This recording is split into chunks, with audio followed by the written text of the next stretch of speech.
তিনি আমাদের প্রতি পরিপূর্ণ সন্তুষ্ট হন এবং আমরাও দুনিয়ার মানুষের কাছে চাওয়ার চাইতে প্রতিদান চাবো আল্লাহর কাছে, যেন আল্লাহ আমাদেরকে কি করেন, পরিপূর্ণ প্রতিদান দান করেন। কাছে জানতে চেয়েছেন কয়েকদিন আগে আলোচনার সাপেক্ষে, বললেন যে হুজুর তাহাজ্জুদ পড়ার ইচ্ছা হয়, মাঝে মধ্যে পড়িও, কিন্তু আবার মিস হয়ে যায়, শুরু করি আবার কন্টিনিউ করতে পারি না।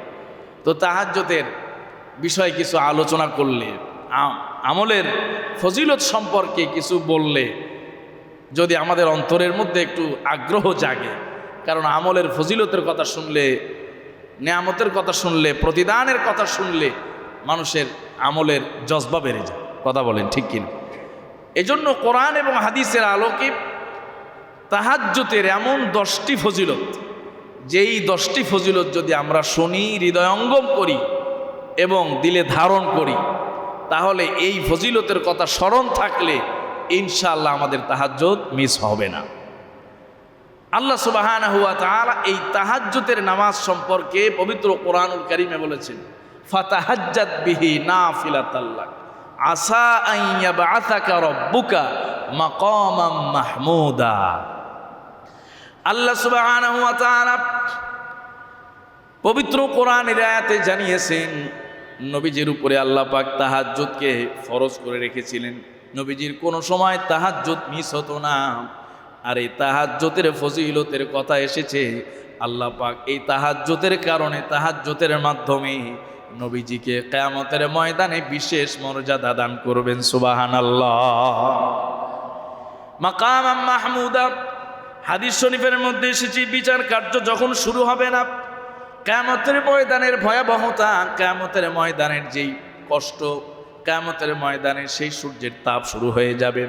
হযরত আদম থেকে ঈসা পর্যন্ত সব নবীদের কাছে মানুষগুলো ধারাবাহিকভাবে চলে যাবে। শুধুমাত্র একটাই দাবি, আপনারা সুপারিশ করবেন আল্লাহ পাক যেন বিচার কার্য শুরু করে দেন।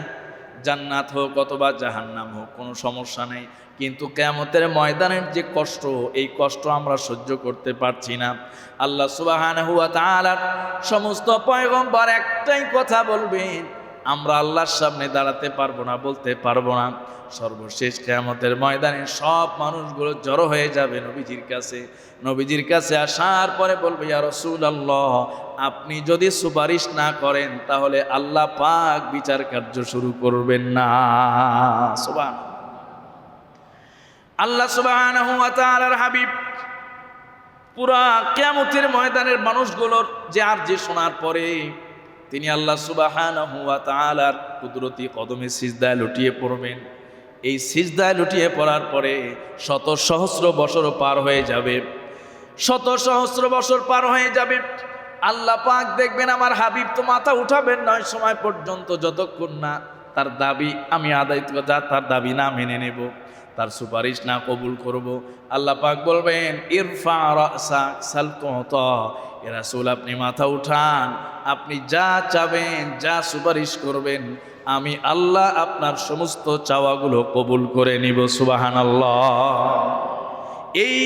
এই মর্যাদা, এই সম্মানটাকে হাদিসের ভাষায় বলা হয়েছে শাফাআতে কুবরা, শাফাআতে উজমা।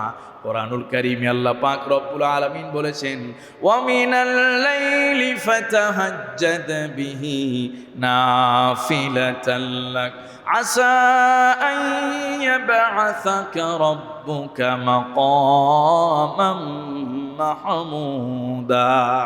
আল্লাহ বলছেন মাকামাম মাহমুদা, সম্মানজনক স্থান, সম্মানজনক অবস্থান। এটি এই কিয়ামতের ময়দানে নবীজির একমাত্র মর্যাদা। সুবহানাল্লাহ। যারা তাহাজ্জুদ পড়বে তাদেরকে আল্লাহ পাক নবীজির সেই বিশেষ মর্যাদার মতো কিয়ামতের ময়দানে তাদেরকেও বিশেষ মর্যাদা দিবেন। সুবহানাল্লাহ। শুধু তাই নয়, আল্লাহর নৈকট্য লাভ হয়ে যাবে 2 নাম্বার।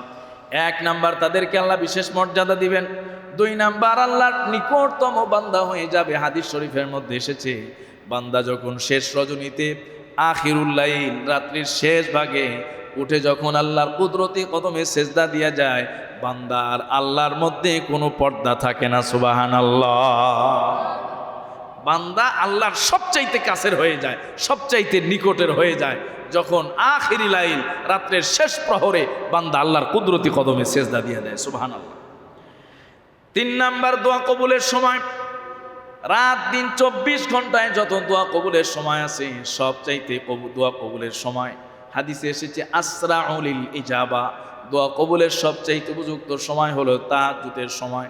স্বয়ং আল্লাহ পাক রব্বুল আলামিন গোলামদেরকে লক্ষ্য করে 3টা কথা বলেন, গোলাম কে আছো আমার কাছে, চাবি আমি দিয়া দেব।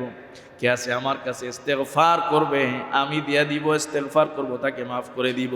কে আছে আমার কাছে দোয়া করবে, দোয়া করার সাথে সাথে আমি মালিক কবুল করে নিব। সুবহানাল্লাহ। 3 নাম্বার 4 নাম্বার গুনাহ মাফের মাধ্যম। নবীজির হাদিস, আলাইকুম বিকিয়ামিল লাইল ফাইন্নাহু দাবুস সালিহিন মিনকুম, যে অবশ্যই তোমাদের উপরে কিয়ামুল লাইল, রাত জেগে তাহাজ্জুদ পড়া উচিত, আবশ্যক। কারণ এটা তোমাদের পূর্বসূরীদের অভ্যাস।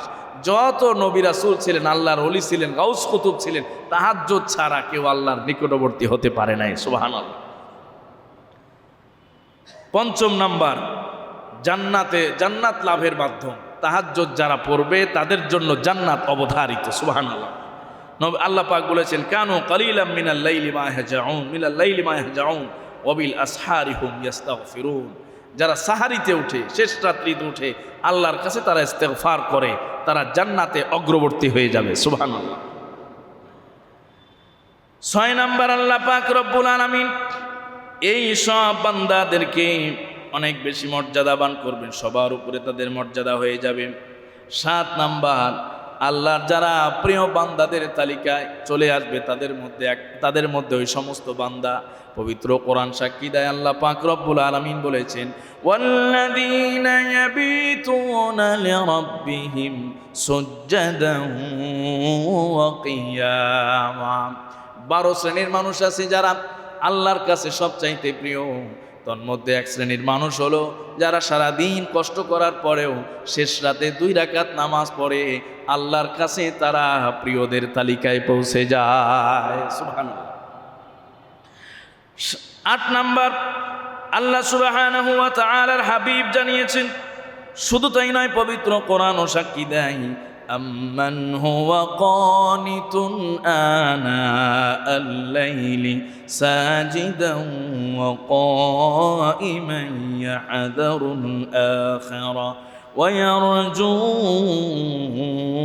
রাহমাত রাব্বি। যে ব্যক্তি রাত্রের বিভিন্ন সময় দাঁড়িয়ে দাঁড়িয়ে সেজদা করে, আল্লাহ পাক রব্বুল আলামিনের ইবাদত করে, আখিরাতকে ভয় করে এবং তার রবের রহমতের আশা করে, ওই ব্যক্তি কোনো দিন গাফেল হতে পারে না, শয়তানের ধোকার মধ্যে পড়তে পারে না। সুবহানাল্লাহ। শয়তানের ধোকায় পড়তে পারে না। এক বুজুর্গের ঘটনা আছে না, যে তার তাহাজ্জুদ একদিন শয়তান মিস করাইছে। বেচারা সারাদিন এমন কান্নাকাটি করছে আর এত বেশি নফল নামাজ পড়ছে, পরের দিন ঠিক তাহাজ্জুদের সময় দেখেছে একজন মাথা নাড়তেছে, ভাই তাড়াতাড়ি উঠেন, তাহাজ্জুদের সময় হয়ে গেছে। সুবহানাল্লাহ। বলছে, আপনি কে? গতকাল যে তাহাজ্জুদ মিস করাইছিল সেই মানুষটাই হলো আমি, সেই ব্যক্তিটাই হলো আমি। বুজুর্গ বলছেন যে গতকাল তাহাজ্জুদ মিস করাইছে তো ভালো মানুষ না, এত শয়তান। বলছে, হ্যাঁ আমি সেই। তো যে মানুষটা তাহাজ্জুদ মিস করানোই যার কাজ, আজকে আবার জাগাইতেছেন কারণ কি? বলছে, কালকে মিস করানোর পরে আমার প্রজেক্ট লস। কারণ একদিন মিস করায় আপনি যে পরিমাণ ইস্তেগফার করছেন, তাওবা করছেন আর নফল পড়ছেন, তাহাজ্জুদ পড়লে যে সওয়াব, তার চেয়ে সওয়াব কয়েক গুণ বেড়ে গেছে। সুবহানাল্লাহ। অতএব আমার প্রজেক্ট লস।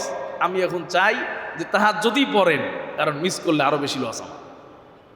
এই জন্য যারা তাহাজ্জুদ পড়ে তারা গাফেল হতে পারে না, তাদের রশি, তাদের ইমানের রশিটা স্বয়ং আল্লাহর হাতে থাকে। সুবহানাল্লাহ। 9 নাম্বার, ওই সব ব্যক্তি যারা তাহাজ্জুদের সালাত আদায় করে তাদের দুশ্চিন্তা থাকে না, পেরেশানি থাকে না। পেরেশানি আল্লাহ দূর করে দেন, দুশ্চিন্তা দূর করে দেন। শুধু তাই নয়, বিপদে পড়লে নিজ দায়িত্বে আল্লাহ তাকে উদ্ধারের ব্যবস্থা করে দেন। সুবহানাল্লাহ। আল্লাহ নিজেই দেখেন যে বান্দা সারাদিন পরে একটু বিশ্রামে গেছে, আবার এই সময় উঠে আমাকে ডাকতেছে। তা আল্লাহকে যদি নির্জনে বান্দা ডাকতে পারে, ঠিক বিপদের মুহূর্তে নির্জনে আল্লাহ ওই বান্দার সাথে হাজির হয়ে যায়। সুবহানাল্লাহ। 10 নাম্বার আল্লাহ সুবহানাহু ওয়া তাআলার হাবিব বলেছেন, রহিমাল্লাহু রাজুলান কামা মিনাল লাইলি ফাসাল্লা। যে ব্যক্তি রাত্রিবেলায় গভীর রাতে উঠে নামাজ পড়ে, আল্লাহর রহমত অঝোর ধারায় ওই ব্যক্তির উপরে পড়তে থাকে। সুবহানাল্লাহ। অঝোর ধারায় ওই ব্যক্তির উপরে পড়তে থাকে এবং দুনিয়া ও আখেরাতের যত কল্যাণ আছে সমস্ত কল্যাণ ওই ব্যক্তির জন্য আল্লাহ পাক অবধারিত করে দেন। সুবহানাল্লাহ। এই জন্য ভাইয়েরা, যাদের অভ্যাস আছে তারা তো পড়তেই থাকবো, মিস করবো না। যাদের অভ্যাস নাই তারাও প্র্যাকটিস করার চেষ্টা করব, যে আগে সপ্তাহে একদিন শুরু করি, যে প্রত্যেক জুমারাতে আমরা পড়ি, এরপরে 2 দিন, এরপরে 3 দিন, এরপরে 4 দিন, এইভাবে আস্তে আস্তে অভ্যাসের মধ্যে চলে আসে। একবারে খুব বেশি ইবাদতের মধ্যে লেগে গেলে অনেক সময় আবার অলসতা, সুস্তি চলে আসে, আবার বন্ধ হয়ে যায়। এই জন্য হাদিসে আসছে কম আমল কিন্তু নিয়মিত, এটা আল্লাহর কাছে প্রিয়। এই জন্য আস্তে আস্তে আমরা শুরু করতে পারি। যেই ভাই বলেছিলেন যে মাঝে মধ্যে পড়ি, মাঝে মধ্যে আবার ছুটে যায়, তো আল্লাহ সুবহানাহু ওয়া তাআলা তাকে এবং আমাদের সবাইকে এই তাহাজ্জুদের আমল করার তৌফিক দেন। সকলেই পড়ি আমিন। ওমা আলাইনা ইল্লাল বালাগ ওয়া আখিরু দাওয়ানা আনিল হামদুলিল্লাহি রাব্বিল আলামিন। আসসালামু আলাইকুম ওয়া রাহমাতুল্লাহ।